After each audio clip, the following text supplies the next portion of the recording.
السلام علیکم عنایت اللہ خان ایک بار پھر آپ کے سامنے حاضر ہے۔ آج دو موضوعات خاص کر ڈسکس کریں گے۔ پہلا موضوع ہوگا کہ آج یعنی 13 ستمبر کو نیا عدالتی سال شروع ہو گیا اور اس سال میں کون کون سے اہم کیسز عدالت کے سامنے ہیں اور کون سے چیلنجز عدالت کے سامنے ہیں۔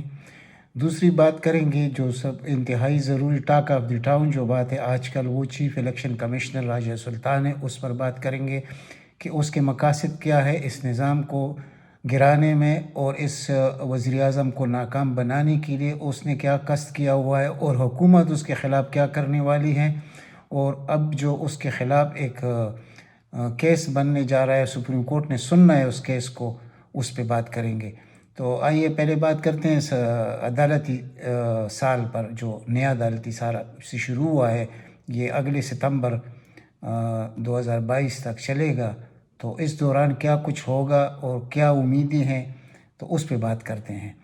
پہلے تو کیس لگا ہوا ہے مریم نواز کا کہ اس اسلام آباد ہائی کورٹ میں دو ججز کے سامنے جو آپ کو معلوم ہے جس میں اس کو ضمانت ملی تھی، اس مریم نواز کو اور اس کی والد کو، یعنی جو کیسز ہے اس میں وہ ابھی دوبارہ شروع ہو چکے ہیں۔ تقریباً 2 مہینے ہو گئے ہیں، لیکن وہ ڈیلے ٹیکٹکس استعمال کر رہے ہیں کہ اس کو یہ کیس جتنا طول کھینچ سکے تو ہمارے فائدے میں ہے۔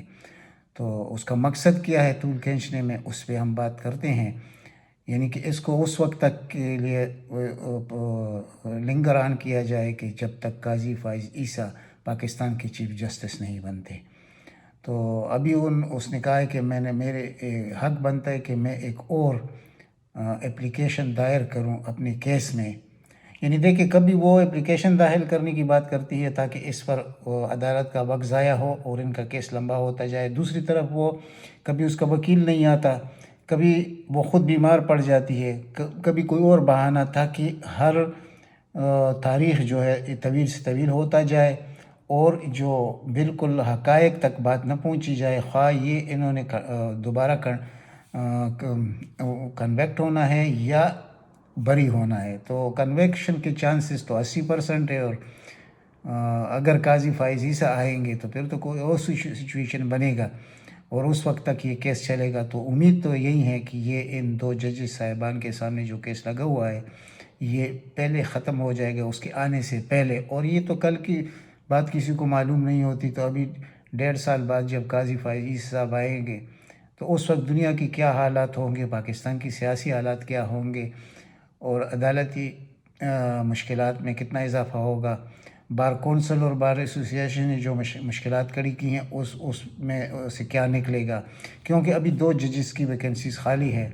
عائشہ ملک کو آنا تھا سپریم کورٹ میں، تو اس پر آپ لوگوں کو معلوم ہے کہ جو 4-4 سے اکوٹل ہو گیا کہ ایک طرف بھی 4 ووٹ آئے دوسری طرف بھی 4، تو اس کا ابھی فیصلہ نہیں ہو سکا، لیکن امید کی جا سکتی ہے کہ عائشہ ملک سپریم کورٹ میں انڈکٹ ہو جائے اور آگے جا کر 2029 میں وہ پاکستان کی چیف جسٹس، پہلی خاتون چیف جسٹس ہوگی جو پاکستان کی بنے گی۔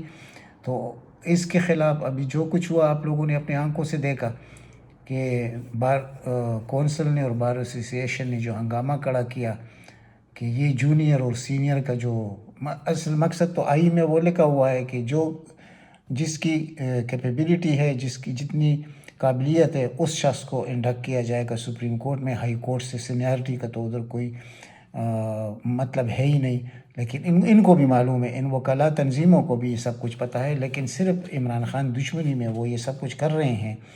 لیکن اب عمران خان کی دشمنی کو تو ایک طرف رکھتے ہیں، اس ملک نے آگے چلنا ہے اور اس ملک نے ان لوگوں کے ہاتھوں یرغمال نہیں ہونا ہے کہ یہ ان وکلا کے ہاتھوں یا ان کی چند جو اور ان میں دیکھے بڑے بڑے عہدوں پر جو بار کونسل میں اور بار ایسوسییشن میں رہے ہیں تو وہ ان کی جعلی ڈگریاں ثابت ہو چکی ہیں۔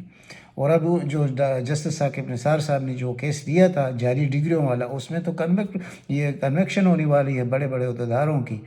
تو ایک طرف یہ سسٹم ہے، دوسری طرف یعنی ہر ادارہ ہمارا تباہ ہے، تو وکلا پھر اس میں کیا کریں گے، یعنی یہ کس کے سامنے کھڑے ہوں گے۔ یعنی سپریم کورٹ کے پیچھے میں بار بار جب ایک بات کرتا ہوں کہ سپریم کورٹ کے پیچھے افواج پاکستان کھڑی ہے، تو یہ وہ چند ہزار وکلا ان کا کیا کریں گے؟ ان کو خود معلوم ہے کہ ان کا آخری انجام کیا ہونا ہے انہوں نے. لیکن یہ ایک قسم کا، ایک طرف تو پی ڈی ایم اپوزیشن ہم کہتے ہیں، تو دوسری طرف یہ بھی پی ڈی ایم ہے. یہ جو وکلا تنظیمیں ہیں یہ بھی عمران خان کے لیے اپوزیشن کا کردار ادا کرتے ہیں. جتنے بار ایسوسیشنز ہے یا بار کونسل ہے، یہ سب کے سب عمران خان کے خلاف ہے، اور کوئی بھی نہیں چاہتا کہ عمران خان اس ملک میں ایک کامیاب وزیر اعظم بن کر ابھرے. ہم تو یہ دیکھتے ہیں کہ عمران خان کی پاپولیرٹی گر رہی ہے، لیکن ہم یہ لوگ یہ نہیں دیکھتے کہ اس ملک کا جو آج جو حلیہ ہے، اس کا جو شیپ بنایا گیا، یہ کس نے کیا؟ اس پر کسی نے نہیں سوچا. میں عجیب عجیب صحافیوں کو سنتا ہوں، عجیب عجیب اینکرز ہے، وہ جیسے باتیں کرتے ہیں، ان کو سب حقیقت کا پتہ ہے، لیکن وہ جیسے لوگ ہیں ان کے لیے یعنی حقائق بیان کرنا ان کے لیے تو موت ہے. تو کیونکہ یہ پیرول پر ہوتے ہیں یہ لوگ، اور جب آپ کسی کے پیرول پر ہوتے ہیں تو پھر ان کی بات کریں گے، جب وہ خواہ وہ غلط کتنا نہ ہو تو اس کے ساتھ ہی آپ چل سکتے ہیں. حقائق کے ساتھ اور حقیقت کے ساتھ چلنا بہت مشکل ہوتا ہے، تو یہ لوگ نہیں چل سکتے. یہ نہیں چاہتے کہ پاکستان بھی کوئی نامور ملک بنی دنیا میں، اور وہ تو ہے الحمدللہ، لیکن وہ تو ایک ادارہ ہے ہمارا جس کو افواج پاکستان کہتے ہیں، یا ہماری جو دفاع ہے اس کے متعلق ہم کہہ سکتے ہیں. باقی تو ہمارا سارا نظام بگڑا ہوا ہے. یعنی سٹے اس ملک میں ایک رواج بن چکا ہے عدالتوں میں، کہ سٹے تو ہر آدمی کا حق ہے، جتنا بڑا چور ہوگا اتنا لمبا سٹے اس کو ملے گا. 20 سال کا سٹے موجود ہے اس ملک میں ایسے کیسز ہے. تو یہ ہمارا نظام ہے ٹوٹل. اس کے بعد اب بات آتی ہے جسٹس قاضی فائز عیسیٰ کی، کہ ٹھیک ہے اس کو تو ریویو میں کبھی ہوا نہیں ہے آج تک ریویو کی تاریخ میں، کہ یعنی اسی بینچ کے سامنے وہ ریویو جائے گا جس بینچ نے اس کو کنویکٹ کیا ہو، جس بینچ نے اس کے خلاف فیصلہ دیا ہو. تو ایسے تو 1% چانس بھی نہیں ہوتا کہ اس کو دوبارہ وہ ریویو میں اس کو اس طرح بری کیا جائے جیسے جسٹس قاضی فائز عیسیٰ کو کیا گیا ہے. تو یہ بہت سیاہ باب ہے پاکستان کے لیے، تو اس سے نکلنا سپریم کورٹ کے لیے بھی کوئی آسان نہیں ہے. یعنی پہلے جو فیصلہ آیا 7 اور 3 کا، 7 نے اس کو کر دی، اس کے خلاف فیصلہ دیا، اور 3 نے حق میں دیا. اور جب ریویو میں ہوا تو 6 اور 4 کا فیصلہ آیا جو 10 ممبر بینچ ہے. یہ کبھی ہوا نہیں ہے. یہ کیسے ہوا؟ اب حکومت نے یعنی نیب نے بھی اپیل کی ہے کہ یہ جو ایف بی آر ہے، اصل چیز تو ایف بی آر ہے، تو ایف بی آر اس کے خلاف گئی ہے، اور اس میں جو کمیشن میں کہ پہلے تو ہم فریق ہے، ہمارے سامنے جواب نہیں آیا جو ہمیں بھیجا گیا تھا کہ اس کی جو منی ٹریل ہے اس کو معلوم کیا جائے، تو اس کی منی ٹریل ہے ہی نہیں.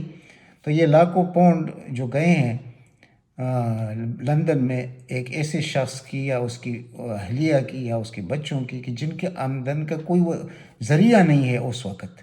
یعنی چلیں ہم یہ زیوم کر لیتے ہیں کہ اس کی تنخواہ اس کی وائف کی 1 لاکھ کر لیتے ہیں کہ وہ ٹیچر ہے، 1 لاکھ تنخواہ لے رہی تھی.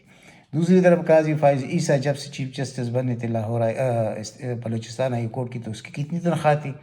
تو یہ اتنے جو کروڑوں کی جائیدادیں نکلی ہیں، یہ کیسے ہو سکتا ہے کہ پاکستان کے سپریم کورٹ کا چیف جسٹس ہوگا اور اس کے کندھوں پر یعنی اتنا بڑا سیاہ دبا ہوگا کہ وہ اٹھا نہیں سکے گا؟ تو کیا یہ سپریم کورٹ عوام کے نظروں میں کیا ہوگا کل اس کا؟